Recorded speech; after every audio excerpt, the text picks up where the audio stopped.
Hello' গাইছ, এই চাক আমাৰ চতৰ ওপৰৰ পৰা কি ধুনীয়াকৈ ব্ৰিজটো দেখা পায়, নতুন ব্ৰিজ। আৰু এইফালে এয়া জাহাজ এখন গৈ আছে, এয়া একেবাৰে এইফালৰ পৰা নতুন ব্ৰিজ। ৰাতি হ'লে বেছি ভাল লাগে, ৰাতি ইমান ধুনীয়াকৈ জিলিকি থাকে, লাইটবিলাক জ্বলে যে ধুনীয়া লাগে একদম। চতৰ ওপৰৰ পৰা বহুত ভাল লাগে চাই পেলাই।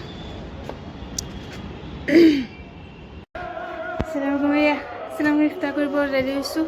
এইফালে আজান দিলে, এইফালে যিহেতু কি কৰি থৈছে বোলো খাই লওঁ কি যিটো ভাল ওপৰত কাপোৰ আনিব যাওঁতে আজান দিলে মই কাপোৰখিনি ধামাধামকৈ চপাই ল'লোঁ। বাকী চব ৰেডি আছে, ফল মূল চব ৰেডি কৰিলোঁ। এতিয়া খাই আছোঁ যে তাতে আছে, মই এটা আনি পেলাই খাওঁ ৰুমত আৰামছে বহি। তেতিয়া তাতে চবেই কৰে, মই এটাই ৰুমত আৰামছে বহি কৰোঁ। আসসালামু আলাইকুম। আজি ইফতাৰ পৰা তেনেকৈ ৰেডি কৰিছোঁ।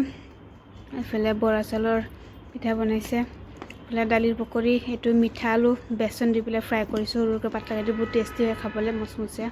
আৰু ইফতাৰ প্লেট আজি এনেকৈ ৰেডি কৰিছোঁ। এইটো চালাড, নেমু চৰ্বত। মই অলপ দিন নাছিলোঁ, জেফৰ ৰুমৰ কি অৱস্থা কৰিছে, পৰ্দা চৰ্দা দাঙি থৈ। তাৰপিছত ইফতাৰ ৰেডি কৰি আছিলোঁ এইবিলাক। আৰু ইফতাৰ প্লেট এইবিলাকেই খাওঁ, তাৰপিছত দেৰিকৈ একেবাৰে ভাত পানী খাওঁ। এয়া আজি ইফতাৰ পৰা এনেকৈ গৈছোঁ।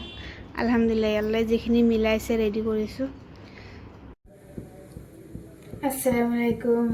চেহৰি এইবিলাক গৰম দিওঁ, কালি বনোৱা নাই আজি ইয়াত গাখীৰ আছে, গাখীৰ গৰম দিছোঁ। ইয়াত গাখীৰ আছে, মোৰ কাৰণে ইয়াত চব্জি, মই পিছতে গাখীৰ ভাত খাব নোৱাৰোঁ, চব গৰম দিছোঁ খাবলৈ পাৰোঁ। বনাই চনাই থৈ দিছোঁ, বনোৱা নাই। চব্জি মই খাম, চব্জি ভাত যিটো আপোনাৰ খাব পেলাই গাখীৰ গল ভাত। যিটো আবাক দি লওঁ, গাখীৰ গল ভাতটো খাব দি পেলাই তাৰপিছত মই খাওঁ।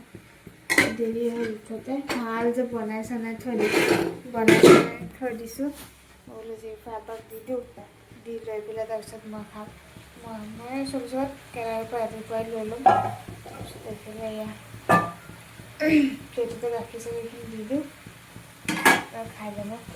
আৰু দেৰি হৈছে, যিহেতু উঠা নাই, কাগজ পালে উঠে নেকি বোলে এটা এটা দি লওক। এটা মাৰি হৈছে নাই, গাখীৰ কল ভাত, এইফালে কল এটা কাটি লৈছোঁ। তাৰপিছত মোৰ কাৰণে লওঁ মাছ, নদীৰ লিচা মাছ ইমান দাম। ক'ত পানী নাই, নদীত পানী দিলে দামটো যে বেছি লোৱা।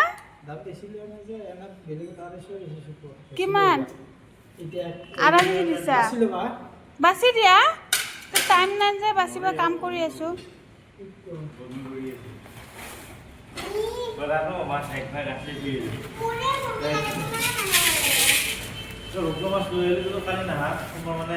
কাৰোবাক দিছা বাচি মাছ ল'লোঁ, আধা কেজি পাতলা কৰিছে ল'ব।